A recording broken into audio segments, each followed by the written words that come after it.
Well, hello guys! I welcome you from this new reading chair that I got, finally.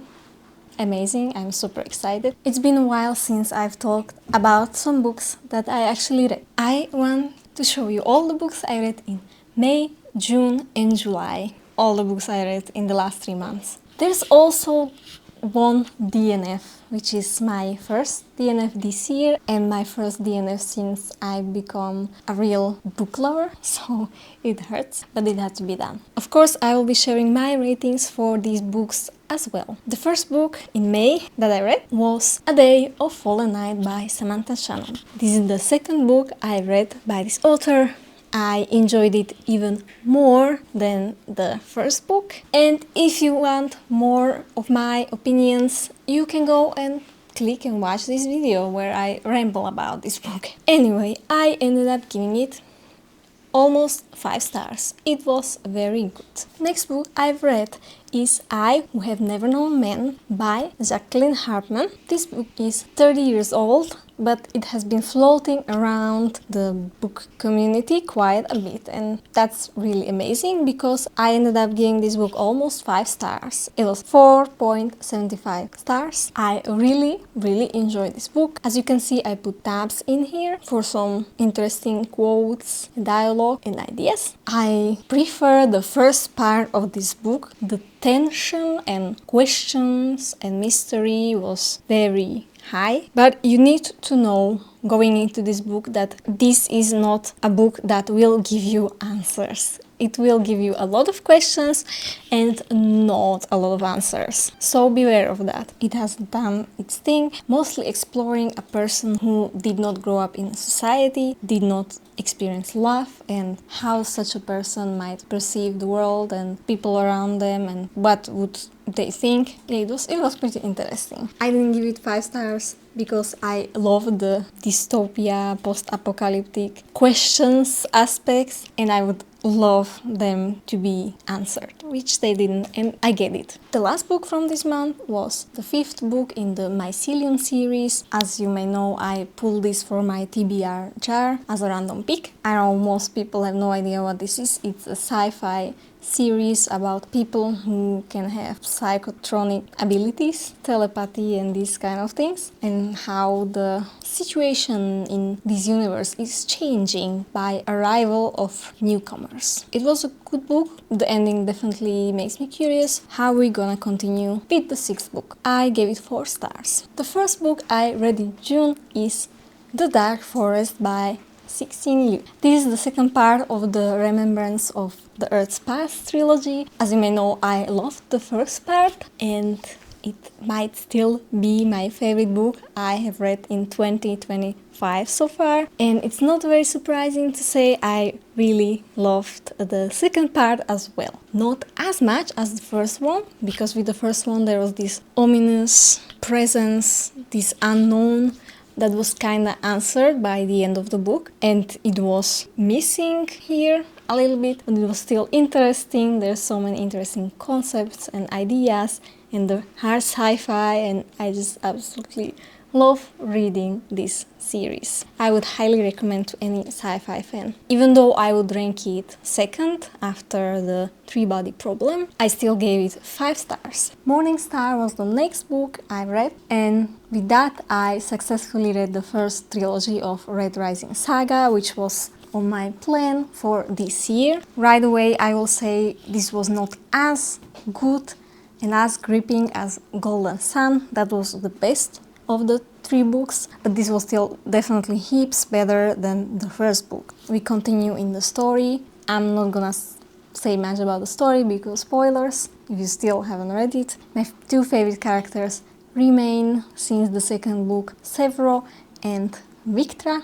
Then another aspect which you might guess, and I'm not gonna say because it's a big spoiler, I absolutely loved. There's one situation that was unfortunate, if you know, with one character, but it didn't hit as hard as the author might have hoped. At least for me it was like, oh, I don't like it, but I didn't feel much emotions. Let me know, how did you feel with that scene? I am curious where we're gonna go next. with the next book. There has been some foreshadowing about what might happen, and it's not gonna be nice in that universe. I must say I still dislike Mustang. I still don't like her, no thanks. And the one thing about the ending, oh my god, that was one of the biggest cliches ever and I really didn't like it. I didn't feel much with the ending and let's just move on, okay. I ended up giving it 4 stars. The first book I finished in July was The Rise and Reign of the Mammals by Steve Brusatte. I started reading this like few months ago. It wasn't as easy to read as the dinosaur one, which I read pretty fast. This was still amazing. I loved it. There were more complicated, complex information about anatomy specifically, like with teeth and some muscles. You gotta be more focused when reading that, and you still don't understand 100% because it's just some Latin medical terms, and unless you studied medicine you don't know exactly what they're talking about, but you get the gist of the thing the author is saying.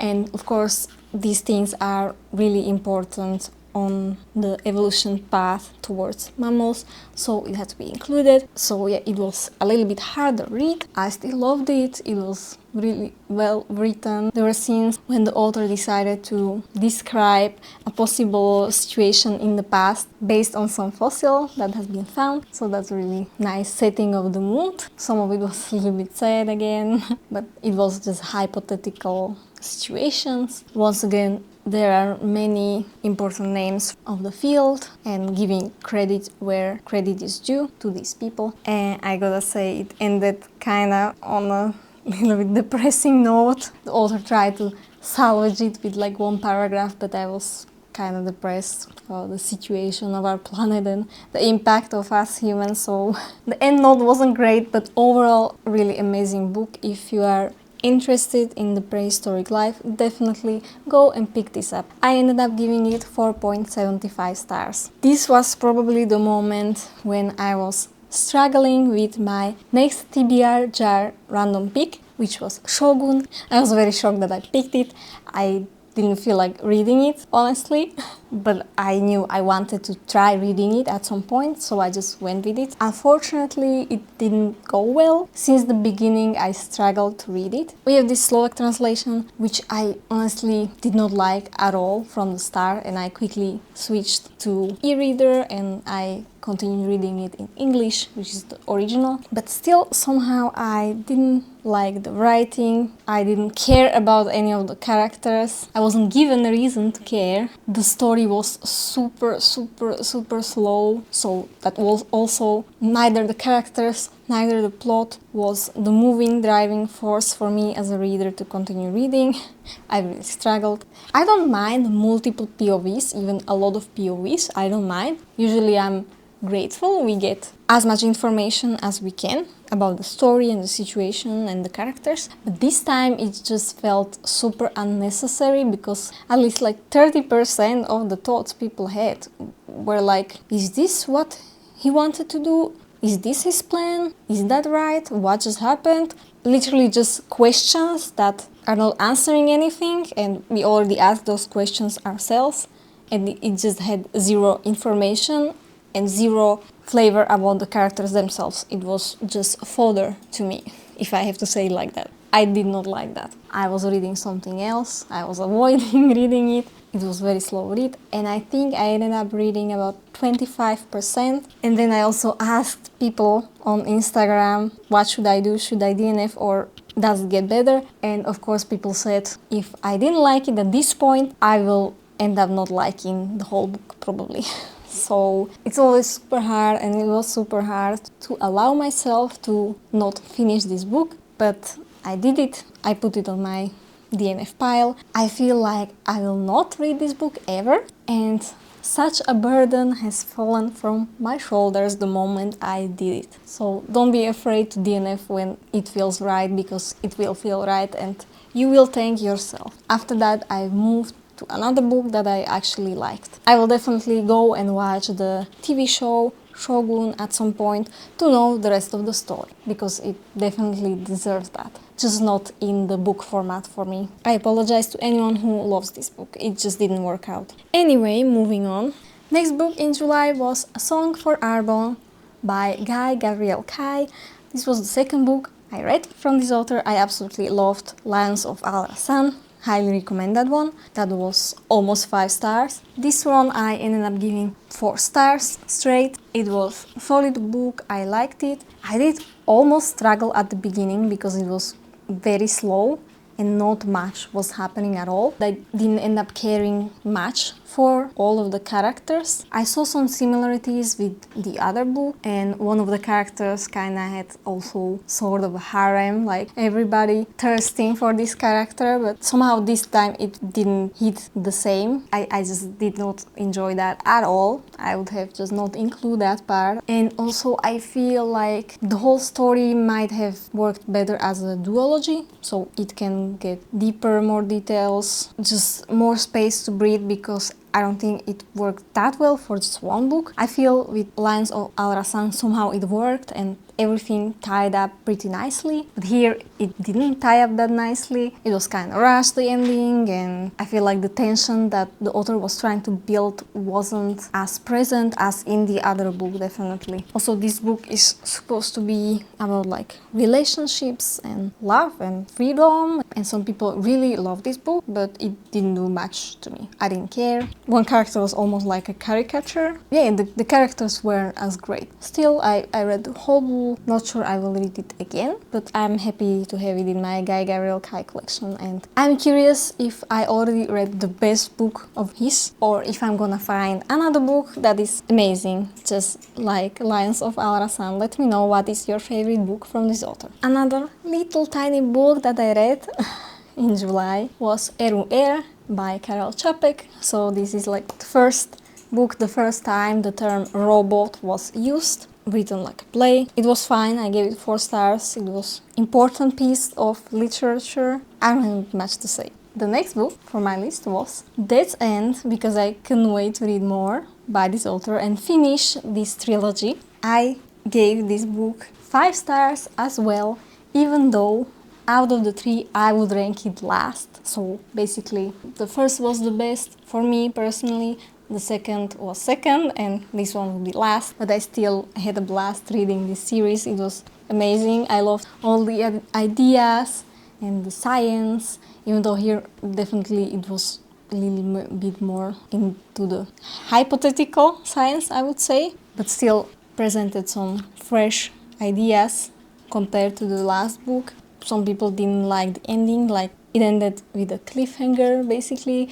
However, I understand, because how are you supposed to finish and write the ending of this series with how mind-blowing it was. I would dare anyone to do better. I think the ending was fine. A lot of people were hating the main character. I didn't feel like that. I didn't like the character necessarily, but I didn't hate her. And yeah, I just loved reading about these ideas the author had, and he had such a way to explain it in a pretty simple way. I'm not saying I understood 100% of everything that was said. I'm not saying that at all. I got the idea that was being conveyed every single time, and I just absolutely enjoyed it. I need more of this kind of stuff. I will certainly read more by this author. He has a lot of stories that I can explore. Let me know what other story by this author you read and liked. And yeah, I can watch the TV show now, maybe. This is definitely gonna be one of my favorite sci-fi books from now on. The last book I managed to read, finished it in July. It was The Night Train by Jen Williams. I also got this book by a random TBR jar pick, and I was very happy with this pick because I wanted to read at least the first book of the Winnowing Flame trilogy this year, so I started reading it. I can tell you I really liked it. I ended up giving it 4.25 stars, so very good. It could have been a little bit more. There were some things I liked, and there were some things I didn't like. So for the things that I did like, it was the world building, or well, the enemies in this book. You have like this world and these people living in this world, and this evil force that is threatening their peace and their life. That evil was definitely the most interesting thing of this book to me. It was disturbing and disgusting even, kinda, well, insect-like, called the worm people. The people of this world don't know that much about them, so there's mystery and disturbing things that they do know, that they experienced in the past, and I love that. I want more of that, yes please. The best aspect of the book. I'm one of those people that don't really think that deeply about the lore and mysteries in a book. I'm just going with the flow, and I don't have like this back process of this means this. I don't do that. With this one, I did end up thinking in this way, like, oh, maybe this means this. So that was exciting to get this feeling, and maybe I will be right, or maybe it's something totally different. Because of that, I definitely want to pick up the second book not too far in the future. Considering the characters, I liked... There's like 3 main characters, and I ended up liking Vintage the most, which I was kind of shocked that I read some people hated her guts. To me, she was easily the most likable of the 3. Then it's definitely my least favorite aspect of this book. The other 2 characters, with them it almost felt a little bit YA, like it leaned into the YA genre with these characters. I wasn't a fan of that. I read adult fiction. I don't feel like reading YA. This definitely had those vibes. At the end, I kinda got used to it and I didn't care much about it, but I would have done without it. It will be much better. That definitely put the rating lower. Also, there are these kind of beasts and like this relationship with the beasts, which was just at the end, but it will be definitely in the second book. It felt a little bit young adult as well. Let me know what you think, and let me know if it's gonna be different in the second book, and if I'm wrong, because I want to be wrong. I really like the disturbing aspect, and I really wanted it to be like more gruesome. If this book didn't have the YA flavor, it would have been definitely 4.5. Because of that, I'm rating it lower. Okay, so those were all the books I read in 3 months. Unfortunately, one DNF. I hope it will not happen again anytime soon. I'm happy I allowed myself to DNF, and you should too if you feel like it. I'm a DNF advocate. I've had some pretty good reads in the past 3 months, I gotta say. Now looking at it, I realized there was actually no read that was lower than 4, so that is amazing in my opinion. Okay, I hope it will continue just like this. We are 6-7 months in this year, and this is still my favorite book, which was the second book I read at the start of the year. I'm curious if any book will be better in 2025 for me. Let me know what is your favorite read of this year so far. Thank you so much for watching this video. Hopefully I will see you next time. Stay bookish, keep reading books.